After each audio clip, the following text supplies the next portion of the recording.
Good morning and welcome to the March monthly member briefing. I'm Thomas Deere. I'm the Vice President of Sales Engagement at the Chamber, and I have the privilege of being your host. A big thank you to each of you for joining us today, and thank you for your partnership. These sessions are designed to provide you with information, solutions, and connections needed to keep your businesses thriving. Today, you have joined in listen-only mode with your microphones and cameras muted. However, we do encourage you to ask questions throughout the program using Zoom's chat box. I want to thank our media sponsor, Humana, for their support of our monthly member briefings. I was talking to the panelists today, and we have an outstanding lineup today, and I know you all are going to enjoy it.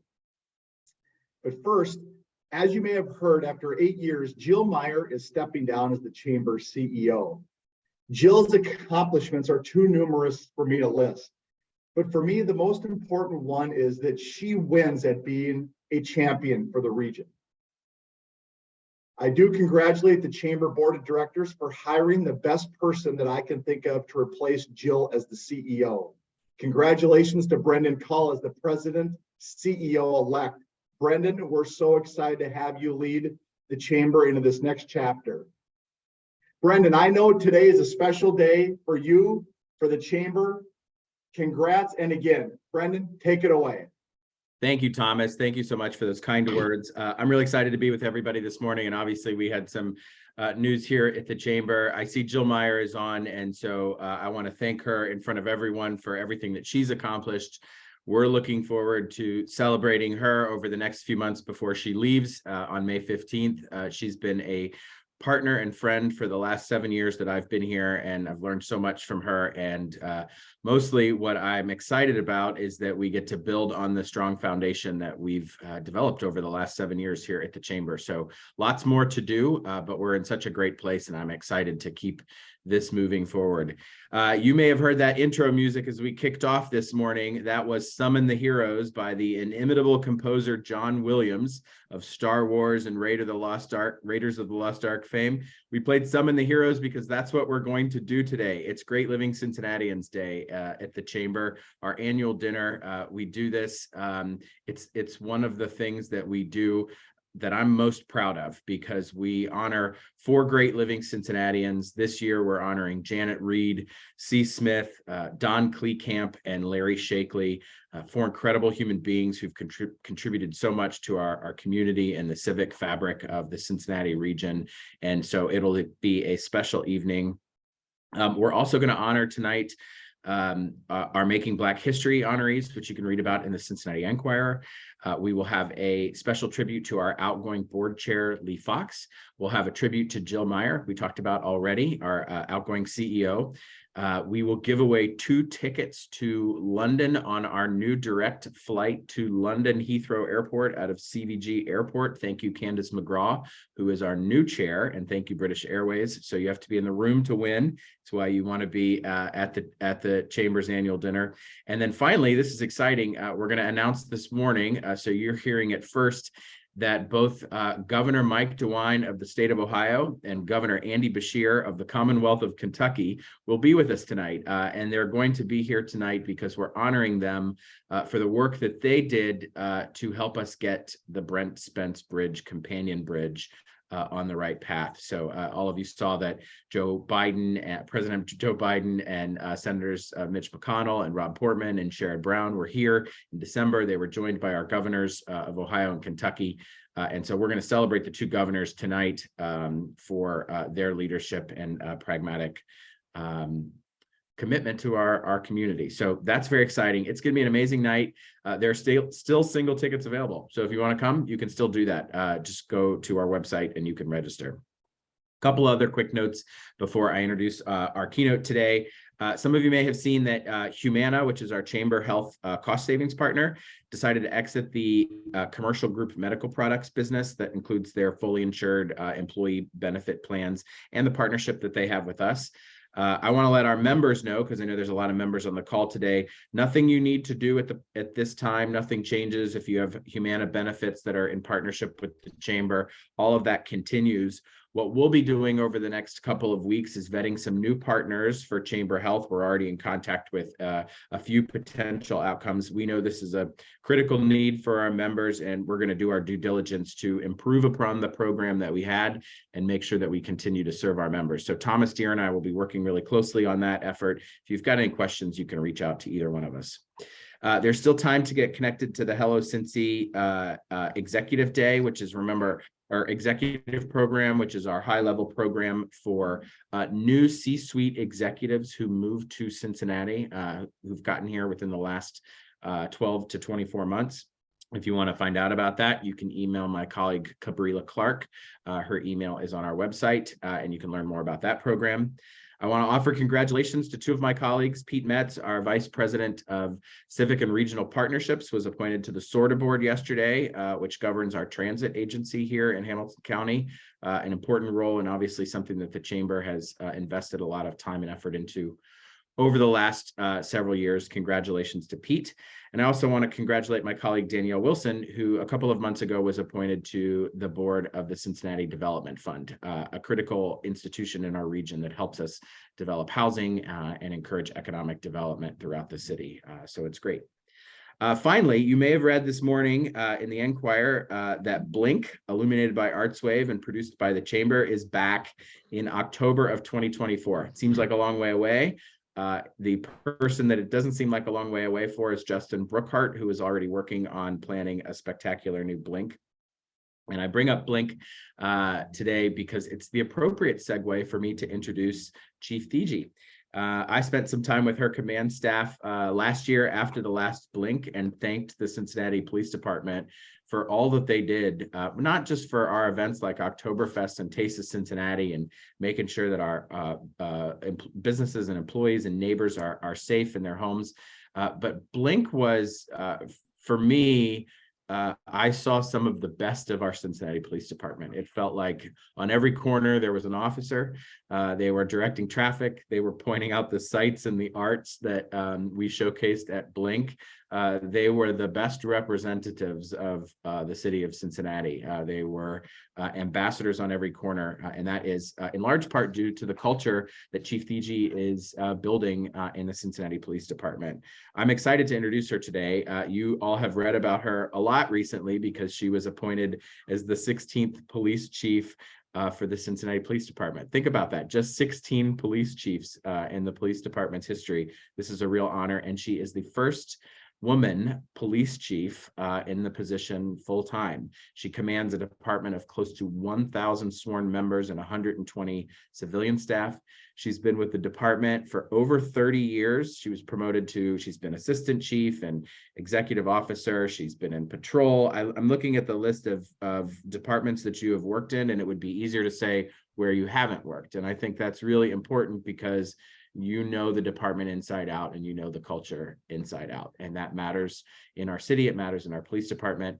I think you want a police chief who knows how to get to a spot in the city without needing to plug an address into a map. And so I really appreciate that you're leading our department right now.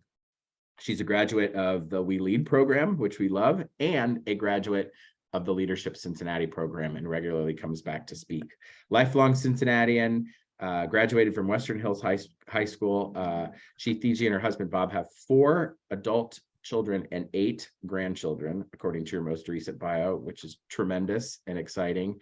I'm excited to welcome you, Police Chief Teresa Theetge. Welcome to the monthly member briefing. Thank you very much, Brendan. Before I get started on my presentation, I just want to say congratulations and best of luck to Jill on whatever her next endeavor is. I really enjoyed working with her in her role in the chamber, but I'm really honored to call her a friend. So I often speak with Jill about different issues. So congratulations, Jill. And Brendan, I look forward to working with you in the same capacity. So welcome to your new role. As Brendan said, a lifelong Cincinnatian, born and raised on the west side, but no, I did not go to Elder High School. Western Hills CPS grad, proud of that, and continued my education here at Xavier University. this slide. So Lieutenant Jonathan Cunningham from my public information office put this together, and that's picture on the left there is the 1994 annual report that somehow I was asked to be on the cover of. That's obviously out in front of Garfield. So Jonathan, not sure where you dug that up, but kudos to you for finding that. And then, recently took over as the permanent chief for the city of Cincinnati, which I am so unbelievably honored to be able to do for the men and women of the department, as well as the residents and businesses of Cincinnati. Go ahead, next slide. So this is just our organizational chart. It helps us kind of keep ourselves organized throughout our normal business activities.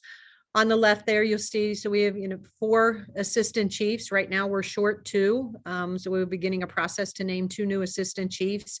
And then there is really rhyme to our reason in how we break down our organization. As Brendan said, about 1,000 sworn, 120 civilian members. And the work's got to get done. You'll see the officers out on the street, obviously, that's the patrol function, but there is so much that goes on behind the scenes to be able to allow them to get out there. We have to order cars, repair cars, uniforms, radios, computers in the cars, you name it, we have it. And we have a staff that makes sure all of that is up and running daily for us.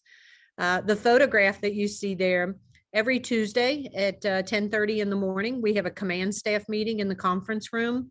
This is where, the brainchilds of what gets done every day, the direction that is set for the department every day. This is where we come together weekly to talk about what did last week look like, what is next week going to hold for us. And the captains, this is for command staff, so captains and above. The captains come in the room and they have to talk about what's going on in their district or their section, whether it's, a district commander, whether it's the police academy commander, our logistics commander. They all come in and kind of talk about what's going on in their area of responsibility so that we are all on the same page all the time. As you can see, the population we have, just over 300,000. And as we said, right now we're down 974 sworn. So we are trying very, very hard to recruit for our next classes. I will tell you, because of our population in the city and the size of our organization, one perk that gives us is we are a member of the Major City Chiefs Association. And that is big because we get to sit at least 3 times a year at conferences, sit around the table with police chiefs from LAPD, New York, Baltimore, New Orleans, Chicago, you name it, we're there with them. And what I find really interesting and I'm so proud of is when we sit around that table and discuss ideas. For example, right now, everybody is struggling with recruiting. Everybody is struggling with gun violence. I truly see how Cincinnati is the leader in a lot of solutions to some of these issues. So I would put our department up against an LAPD or NYPD any day of the week for some of the things that we're doing here daily. So as you'll see on here, it's got breakdown of our male and female officers. I want to highlight that because in September of 21, we signed on to the 30 by 30 initiative. And what that is a program out of New York University where police departments of any size in the country can sign on to this pledge that we will strive to have 30% female sworn members by the year 2030. As you can see, we're at almost 23%. Which is above the national average. Right now, the national average is at 16, just under 16%. So even when we signed this pledge, we were already ahead of the national average. That's been one of my goals, to get that to 30% as quickly as we can. Not only is the pledge to get us to 30% women, it is also about retention and promotion of women. Throughout my tenure as the executive officer and now the chief, one of the things I'm seeing where we struggle with retaining women is obviously the recruit classes, we typically end up with certain age range. of recruits to join our department. Quite often it's young women, and they are often then starting their families. And law enforcement, because it's a 24/7, 365 career, sometimes is not conducive to a mom with young kids, struggling with daycare issues or some other things. And because of our collective bargaining agreement, we pick our shifts based on seniority. So it's very hard for a young mother with young children to be able to work third shift in the middle of the night, or even second shift late evenings. So that's one of the areas where we're going to concentrate on to retain some of our young female talent. Go ahead, please. I wanted to highlight a couple of things from our 2022 year. We had a really good 2022, and I'll hit just a couple of things here. And one of the reasons I want to highlight these is, like I said, we compare ourselves quite often to other major cities in the country. We fared better than most of them, especially in the gun violence area. We were down a little bit in our gun violence, but at least we were down and not up. A lot of cities were seeing quite an uptick. But one of the biggest highlights here is the very first spot on the chart there is a 70% homicide closure rate. The average across the country is 50%. We're at 70%. Not only are we higher than the national average, we also use tighter parameters of what we consider a closure. By that, I mean, if the person is charged with the crime, that is a closure for us. If the offender is deceased for some reason, that is a closure. But if we know who did a homicide, who committed a homicide, but we can't prosecute them because we don't have victims, or I'm sorry, witnesses who want to assist us, we do not consider that a closure, because until that person is brought to justice, it is not closed in our eyes. A lot of major cities consider that a closure. And so that just, in my opinion, kind of pads their numbers. We don't do that here. We've had lots of gun recoveries in 2022.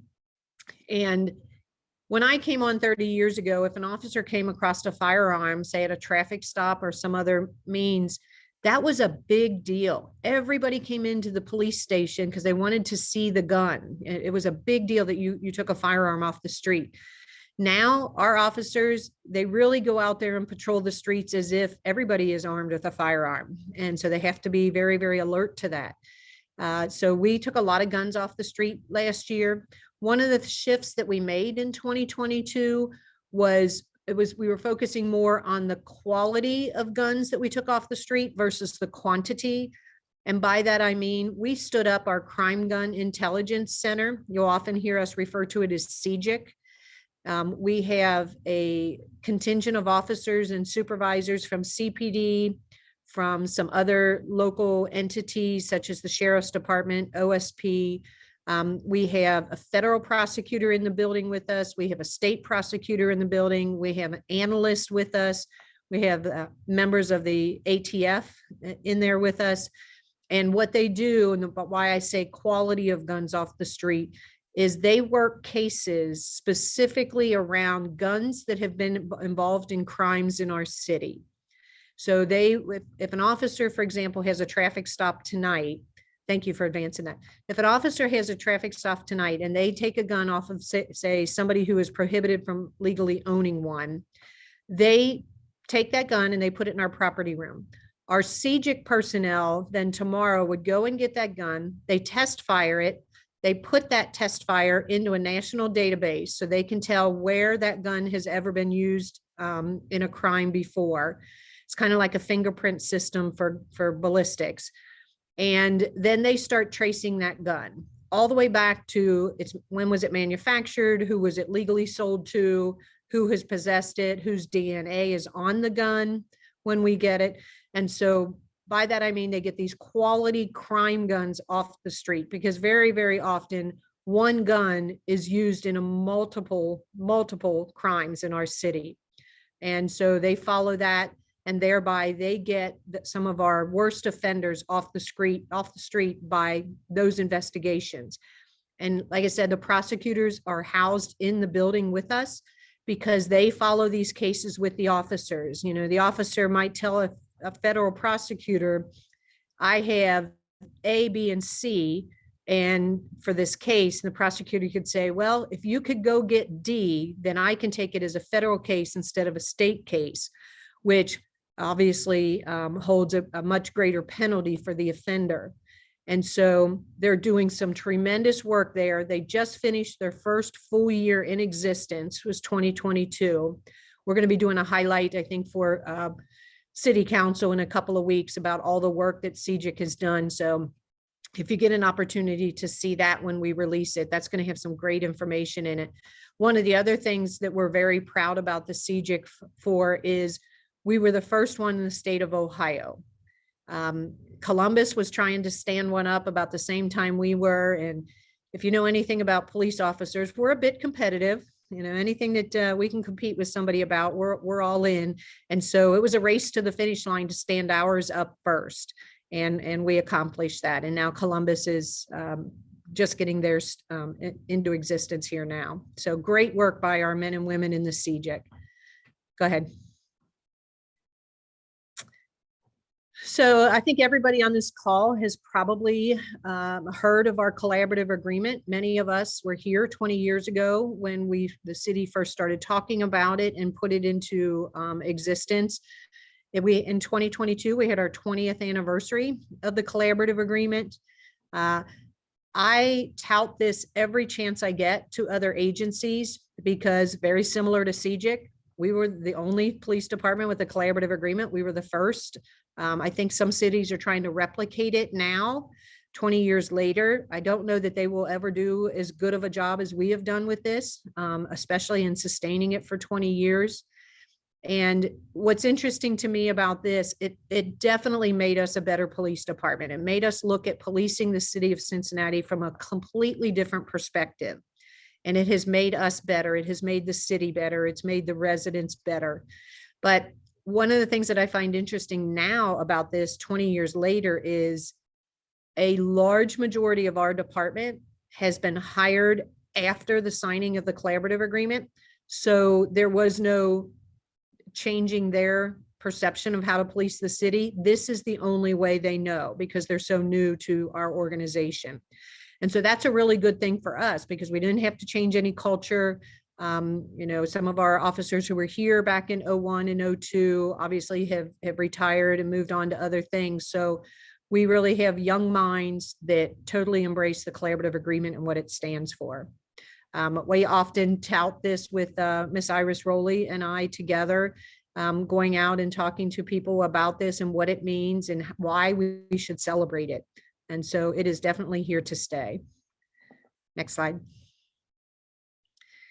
What you'll often hear is we talk about our training. I would put our police academy staff up against training instructors, any department in this country, any day of the week. They are phenomenal with what they do. Our recruit class is 7 months long. I know that sounds like a long time, but they get the most intense training during that 7 months that any officer in this country gets. And by then, when they're ready to be turned out as police officers, they are extremely well trained. Their skill set is beyond other agencies. But what is important here too is the state of Ohio requires us, once you're sworn police officer, you have to continue professional training 3 times a year. You have to qualify at our target range once a year. We do it, send them out there 2 days a year because we think it's so important. But then they have to go down the academy and learn many, many topics: legal updates, use of force, what's new in use of force, technology, what's new around technology. And one of the hot topics now, because we saw it after George Floyd, we saw it again recently in Memphis, but is active bystander training. And so what we started January 1st of this year, every member of our department is going through active bystander training.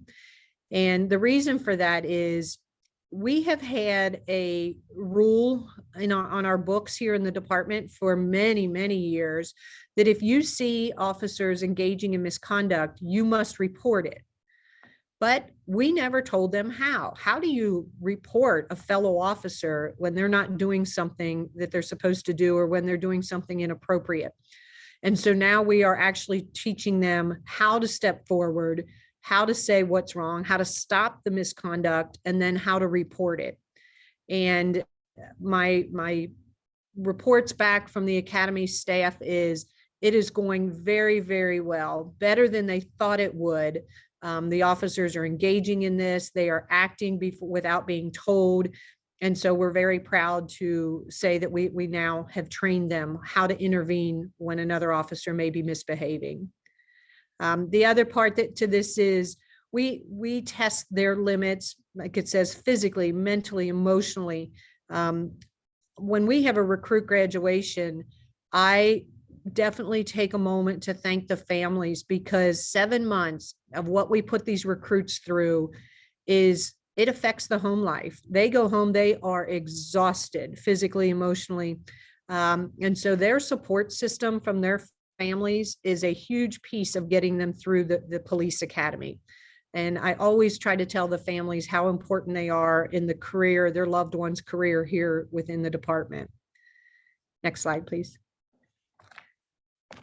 So like every department in this country, and it's made national news, we as a profession are struggling tremendously recruiting right now. When I came on 30 years ago, we had 4,500 people sign up to take the test for 42 seats in the class. Last year, we gave a test. We were going to have a class of 50, and we had 789 people sign up, and 480 showed up the day of the test. And our background for hiring is very, very intense, because we only want to hire the highest caliber of people. So they have many things they have to go through: a psychological, a medical, and a physical agility, a background, financial, all of that. It's very, very hard to get through our process. But our struggle is just getting people to sign up. Last year, we kind of started thinking more outside the box in this area than we had in the past. We upped the salary for our police recruits. We needed to stay competitive in that area. We did a signing bonus. If they came in with some kind of prior law enforcement, they got an additional signing bonus. I'm working on a plan now to create some business cards. I truly believe our own employees within CPD, all 1,000 plus of them, are our best recruiters. And so I'm having business cards made, and I'm going to have each officer carry them. I know that they come across individuals in our city every day who would be of the caliber of person we want to hire. And so we need to get information into those individuals' hands. Again, knowing the generation we're targeting here and their technical skills, these business cards are going to have a QR code on them so that they can just immediately look us up and sign up to take our next test. I may even tap into the chamber on that, because I already told our council, our mayor, our manager, I'm going to put cards in their hands. They can pass them out as well. So maybe some of the business community and the chamber can help us in that area as well. So recruitment you got it, Chief. You got it. Excellent. Excellent. So recruitment, retention, we want to keep them, the ones that we have, we want to keep them as long as we can, knowing that our pension system does dictate to some degree when somebody must retire. But in the meantime, we want to keep everyone that we have. Sometimes we have officers who think the grass is greener, and they may go to, say, a small agency here in our region. And very often they call us and say, I want to come back. I want to come back. They miss us. We miss them. So and then the next slide real quick. So this truly is absolutely factual. Everything we do here at CPD, we do for the citizens, the business community, everybody who lives, works, and plays in the city of Cincinnati. One of the things I didn't touch on enough, I think, though, is I wanted to let everybody know on this call that we have taken a completely different approach. We've changed the culture around officer wellness. So when I came on, if an officer was going to say, you know what, I'm just not having a good day, I can't do my job today, they would have been ostracized. There was a stigma attached to that. We are trying to get rid of that completely. We recognize we hire from the human race. We are not robots. And so there are days officers just are not having a good day, or maybe there's something in their life that is really going to be a long-term struggle. And so now we have an officer wellness unit. We've had it for about 2 years, and it has taken off like wildfire. Just unbelievable, in a good way that officers are using it. They're helping each other with it. A couple of weeks ago, we lost an officer. The wellness unit stepped up. It was really their first big test of their performance, and they did extremely, extremely well around that. So we're trying to turn out the most well officer that we can, because like I said, everything we do for the city of Cincinnati and the region. I know that the impact that we have on the region as a whole as well. So again, I am honored and happy to be leading this organization. And, my only ask of the chamber at this point, and the people on the call here right now, is if you see an officer, just thank them. Just thank them for what they do. That means so much to them. It's an easy ask and easy for us to do because we do appreciate them so much. And I talk about the Cincinnati Police Department as a whole, but, we have relationships with individual officers who have been doing events with us for years, who have been, patrolling businesses and partnering with businesses for a long time. And so you are not a nameless, faceless department. You are individual people who, live and work in this community. And we're very grateful for that. Thomas, do I have time for one question? Absolutely. First, I want to say thanks. You mentioned on one of the earlier slides about your blitz on speeding. I just want to underscore, we hear that all the time, just from small businesses too, particularly in our business districts, that continues to be an issue. So I love that you're doing that. And I just wanted to say, in any official capacity, we're totally supportive of the fact that you're out in neighborhoods. And, the real test is when you see somebody getting pulled over for speeding, you have that pit in your stomach, because we've all driven a little fast, right? But when I see it now, I'm like, oh, thank goodness. And so I appreciate that you're out there doing that. But the question I wanted to ask is really about how this recruiting, how you bringing people in. Are there other places that you're trying to go out and talk to people? And are you getting people who are changing careers and wanting to be officers? Maybe they're not in their 20s, but they're in their 30s, and they're trying for something new.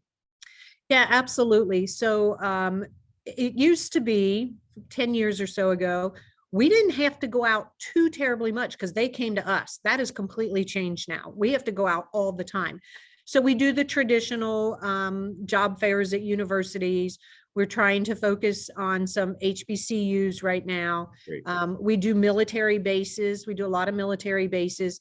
One of the areas that we found we get some good candidates from are collegiate athletics. Oh, yeah. They are very used to working in a team-oriented environment. And so we have had some successes around that, focusing on college athletes. But yeah, we're trying to, again, think outside the box on where we can go. We have seen people who change careers. I know a couple that were in the financial industry, accountants, and some others that came to law enforcement. I know some that were in the technology field and came to law enforcement. So yeah, we try everything. I tell people all the time, everything's on the table when it comes to recruiting. We appreciate that. The statistics that you showed were also really great because you showed some of the improvements. I think one of the things that we always fight against is that the perception of crime is sometimes higher than what the numbers bear out, and nobody wants any crime in their neighborhood. But the improvements that CPD has made in partnership with neighborhoods and neighbors and businesses are meaningful. How do you, as a chief, when you go out and you say somebody talks about how frustrated they are, or how they're seeing so much, and you have data that shows that it's actually improving, how do you talk to somebody about that kind of misalignment in perception and reality sometimes? Yeah, absolutely. So we are an extremely data-driven organization. We have shifted to data for probably the last 10 years. We look at it every single day. We look at what the previous day's data is telling us. And so the district commanders are each responsible, obviously, for one of the 5 districts, and then the CBS. They go to community meetings, they share that data. And so I tell them to get involved in their community councils. They have the data that we provide them. We also have public portals, so they can get the data. They can search it by almost down to the street segment in which they live. They can compare us to their neighborhood to other neighborhoods to see how they are faring. One of the things I also tell people, though, some of the property crimes, for example, that drive our numbers are absolutely preventable crimes. And so I know when I was the District 1 captain, I had CBS at the time as well, is we used to do, put your junk in your trunk, trying to educate people on not leaving valuables visible in their car, because that somebody will break in and will steal it. That's a Part 1 crime. That then drives our overall city's crime numbers, that we are just absolutely preventable. And so we tried to educate them on preventing crime, as well as educate them on what the data is telling us. That is great. Chief Theetge, thank you so much for being here this morning, to your team, and Lieutenant Cunningham's on as well too. So thank you to all of you. We will see you around. If you need anything from us and the business community, you know how to find us. So thanks and have a great day. Yeah, I'll bring you 1,000 business cards, Brendan, to get you started. You got it. You got it. Okay, back to you, Have Thomas. a great day, everybody. Thank you, Chief CG, for all you and your team does for the region. And going back to one of your slides, I agree, we are better together. Thank you. Yeah, you're welcome. Have a good day. It's my pleasure to introduce 2 chamber members who have been making an impact on the community. First is Jared Moultrie, Customer Solutions Manager of Evolution Creative Solutions. Jared does it all. He handles customer questions, provides information about services. He is the extension between Evolution Creative Solutions and you, the end user. At Evolution Creative Solutions, they build brands. Whether your business needs a new brand signage, a larger-than-life display, or everyday materials for marketing and promotions, they are ready to transform your idea into a high-quality work of art. Jared, welcome, and let me ask you a couple of questions about Evolution Creative Solutions.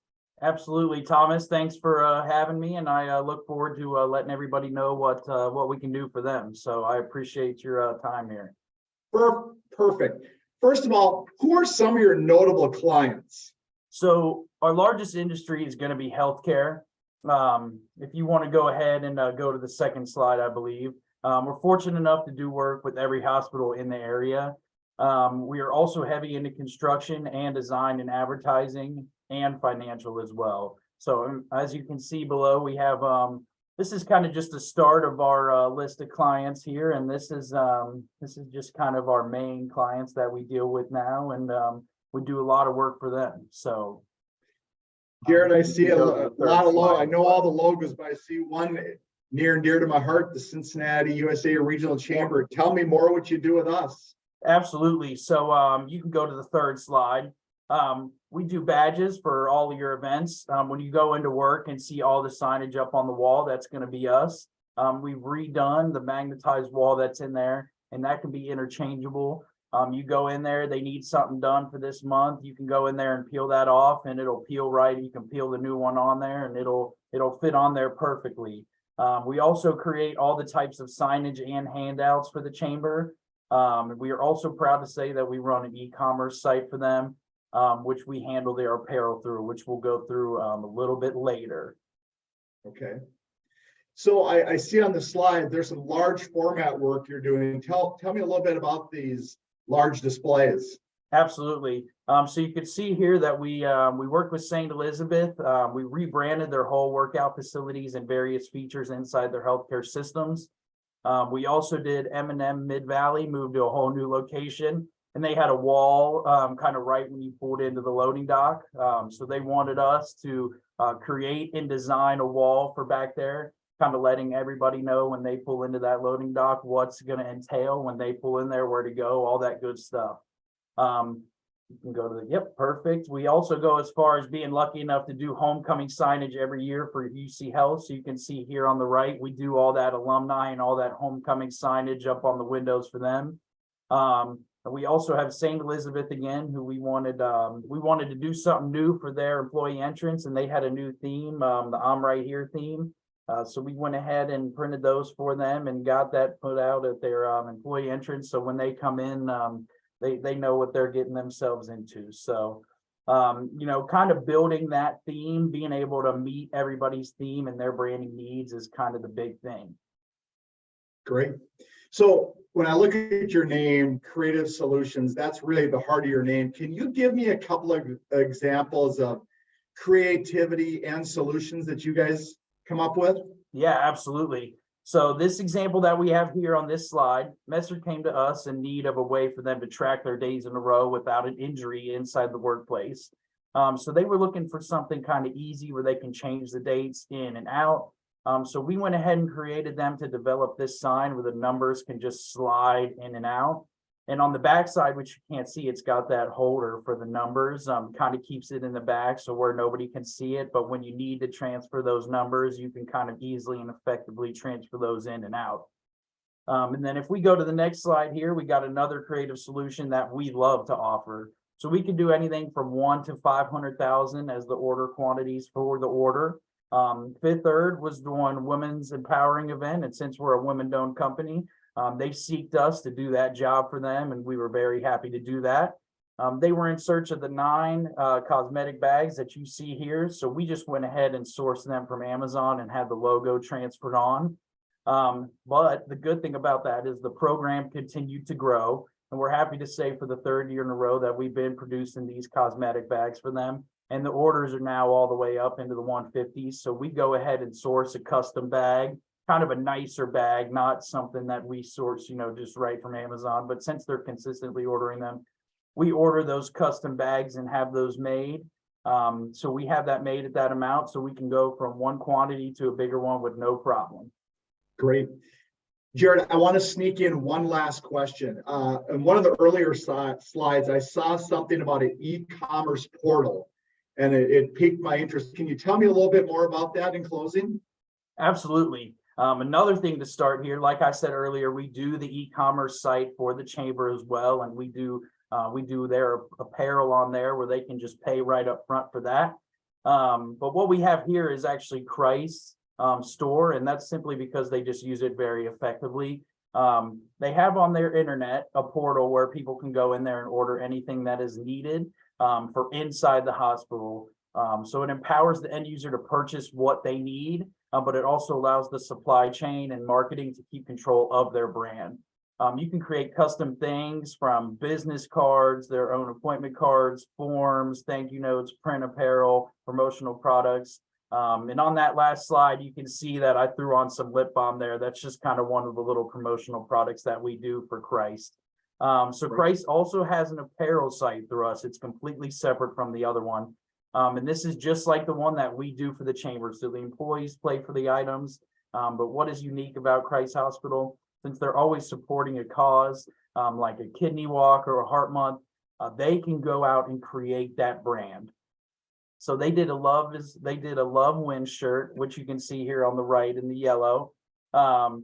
We did that for them. They come out with a new design every month for their Pride Month. So we not only put that on their shirt, we also allow them to choose from multiple different colors. There's no setbacks on any of that, any color, any logo, any need you need there. We also have smaller companies that do it. If you want to go to the next slide.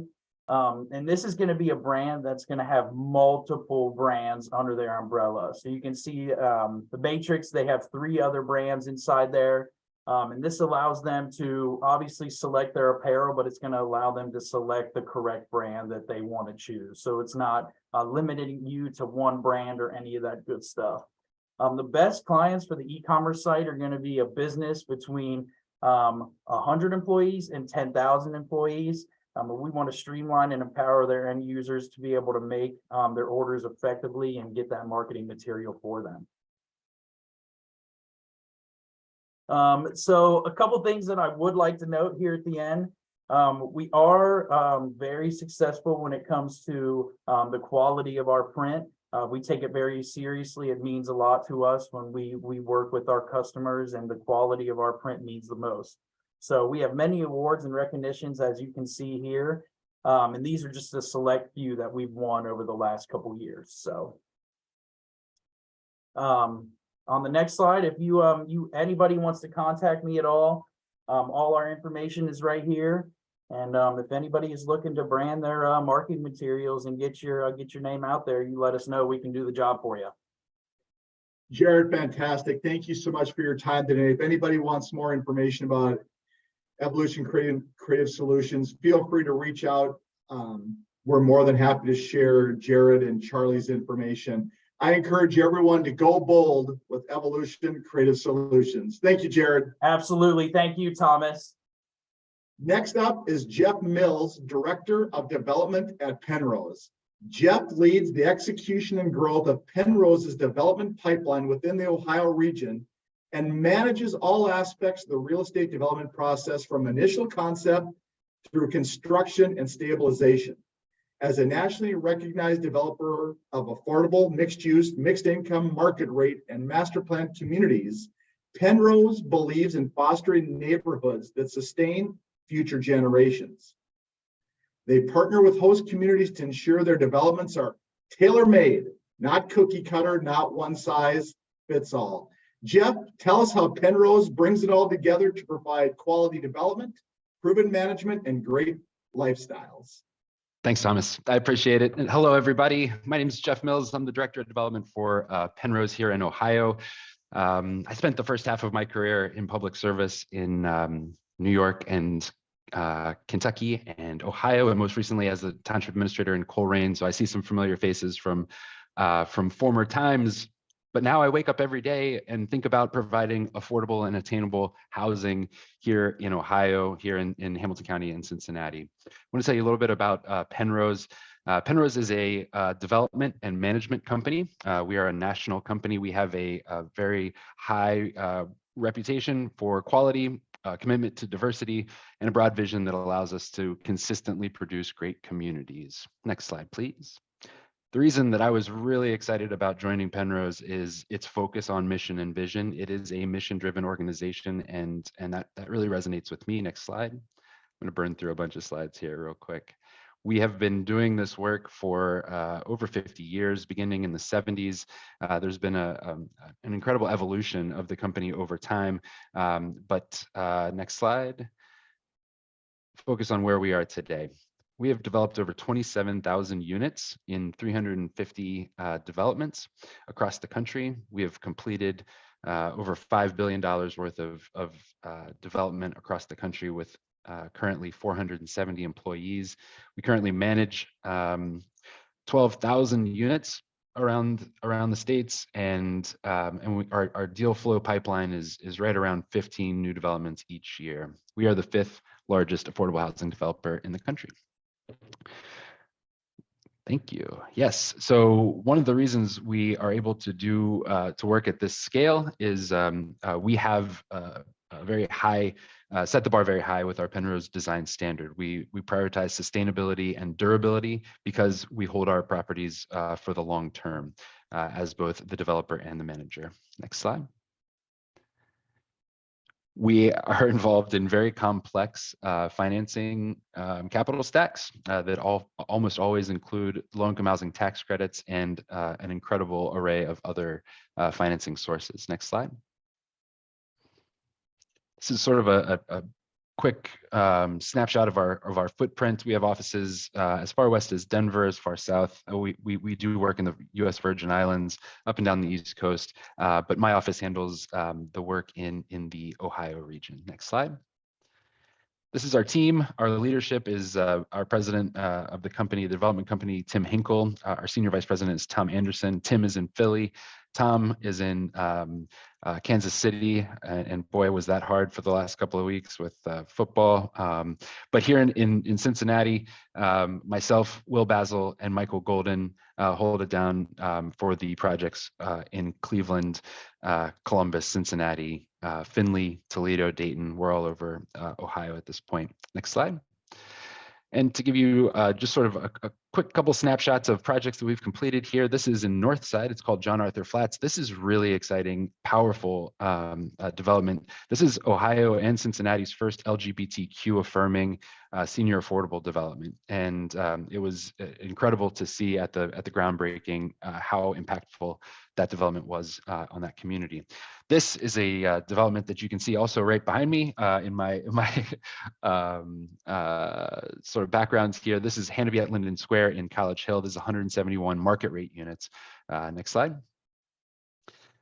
This is under construction. Foundations are being poured next week in Walnut Hills. This will be 72 units at Lincoln and Gilbert. And this will be 100% affordable family product all the way down to 30% AMI, which is deep affordability. Next slide. Eastern Woods is a project in Findlay. This is a senior affordable project. Next slide. This is a really cool one in Cleveland. This is an historic adaptive reuse of St. Luke's Hospital. This is now affordable and attainable housing in Cleveland. And finally, next slide, Sankofa Village, which is about 186 units in Cleveland. So you can kind of see the scale, the depth, the breadth of the work that we do. I don't know if you can see it, but right above me here is a QR code with my contact information. Look me up on LinkedIn. I'd love to connect if you have any questions. Thanks. Appreciate your time. Jeff, fantastic. 15 new developments a year. It's staggering. And I can attest that Penrose is leaders in setting the bar high. When you look at the projects on the screen and in person, when you're here in Cincinnati, they're high quality. They improve the neighborhood they're in, and they're being set up for a reason. Jeff, thank you for all you do for the region. Appreciate it. Penrose, appreciate your time today. Thanks so much. Take care now. I want to thank these members for being part of our monthly member briefing. If you are interested in being part of the monthly member briefing, please reach out to me at tdeere, TDEERE, at CincinnatiChamber.com. Joining us now is our very own Curtis Hollis, the Chief Operating Officer of the Cincinnati Minority Business Accelerator. Curtis is responsible for enhancing the internal organizational processes and infrastructure that allows the MBA to continue to grow and fulfill its mission. Curtis brings over 29 years of senior executive banking experience in operational effectiveness, product development, revenue generation, credit risk, and strategy development. Curtis, I know one thing, you've been busy. Tell us more about all the exciting things at the MBA. Absolutely. Thanks so much, Tom, and thank you, members, for joining us this morning. I will get us through these slides very, very quickly. Let's advance to the next. Let's just quickly talk about the mission of the work of the Minority Business Accelerator. We've been around for 20 years now, and our mission strictly is to accelerate the development of sizable minority-owned businesses in the Cincinnati region. We're part of the full conversation and continuum of minority business development, but we are focused exclusively on growing sizable minority businesses. Today, we have 45 companies with an average revenue size of 30 million. How we bring the model to life. We really focus in on three primary areas. One, assisting our portfolio firms with access to growth capital that either comes in the form of traditional, so think bank traditional loans and lines of credit, as well as non-traditional access to capital. Think venture capital, private equity, equity and equity-like funding as well. That's A. B, we bring a focused and concerted effort to support our firms with access and support through large corporate entities. Think Procter & Gamble, Fifth Third, Cintas, Kroger, where there are opportunities to assist in corporate supply chains and MBE direct spend dollars. We do want to maybe pause just very, very quickly.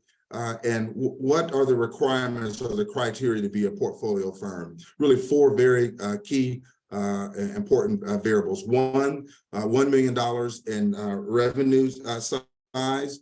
Two, a growth-minded mindset with a B2B or B2G culture. 3, a certified MBE. And number 4, they're headquartered or a significant presence in the Cincinnati region. Last part of our model really revolves around the expertise that we delve into in supporting our firms with mergers and acquisitions, joint ventures, and the like. Next slide. Just further double click, if you will, around the work that we do. These are 4 strategic pillars. Number 1, we grow existing portfolio firms. That was directly a part of the mission that I shared. Number 2 is we build a robust pipeline. We have identified many MBE businesses that are maybe below the $1 million threshold, and that we feel if we lean in and strategically support, we can help assist grow that firm to a sizable minority business. So we build existing firms to grow into our portfolio. Number 3, as we work with our corporate partners or large corporate entities, there are cases where there might be gaps in the Cincinnati market. So we will work with large-scale MBEs out of the region and explore conversations where they might be able to grow a Cincinnati line or grow or expand into the Cincinnati market. And number 4 is just deal changing. It's significant. It's one of really the unique components of the accelerator. And this is creating MBEs via acquisition. Think mainstream think mainstream businesses that the current owner owns a manufacturing firm. Kids have no interest. He's nearing retirement. We will partner with our financial partners, that entity, and collaborate with vetted either MBEs or vetted potential buyers to explore an acquisition opportunity. Again, this is deal changing in so many respects, creating MBEs via acquisition. And this pivot really allows me to share some really exciting and wonderful news around the launch of the MBA Fund 1, which happened at the end of 2022.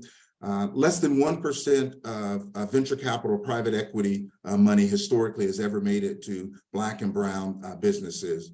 With the launch of our MBA Fund, $30 million was our initial launch, and we hope to be at $100 million by the end of this year. We're now able to make sizable investments and meaningful investments into minority businesses to assist them in their growth strategy. Again, it's more than just making referrals and collaborating. We're now able to make strategic investments into those firms. Last slide, please. How do we bring our investment strategy to life? Again, I mentioned the first pillar there is around mainstream businesses lacking succession plan. We will assist in the capital stack to assist in with those minority entrepreneurs in acquiring those businesses. Second pillar there is working with current businesses that require an additional investment to strategically assist them to grow. And then the last bullet, vertical there would be working with entrepreneurs that need investment capital post their initial seed. Very, very, very quick high flyover. The big punchline there, if there are firms that you feel like we should be talking with, my information is on the next slide. We'd be honored to have this conversation. Or if you are a part of a larger firm that's looking for minority businesses to support your diversity spend targets, please feel free and reach out accordingly. Thank you, Thomas. Curtis, thank you so much. Thank you and the MBA team for all you do to support the businesses in the region. If you're looking for more information from Curtis, please feel free to reach out to me. I'll put you on, I'll connect you to them. Curtis, I'm proud to be your colleague. You're a true superstar. Thank you. In closing, I want to talk about a few upcoming events. Hopefully I'll see you all tonight at the annual dinner, but we have on March 9th, Regional Government Day from 8 to 12:30 p.m. That'll be in person. On March 15th, we have our Cincy Blend Coffee and Connections in person at Bromwell's Hearth Room. And March 21st, we have our Hello Cincinnati Social Hour. That'll be hosted at Shakely. And then we have April 12th, we speak. You're not going to want to miss this. Devon Stripling is the manager of this program. Put this, save the date for April 12th from 4 to 6 p.m. And finally, I invite you to join us April 6th for our next monthly member briefing. The lineup today set the bar very high. So we got our work cut out for us to make sure that the April one is just as good. And I think we have a few ideas to make it noteworthy. So we look forward to seeing you on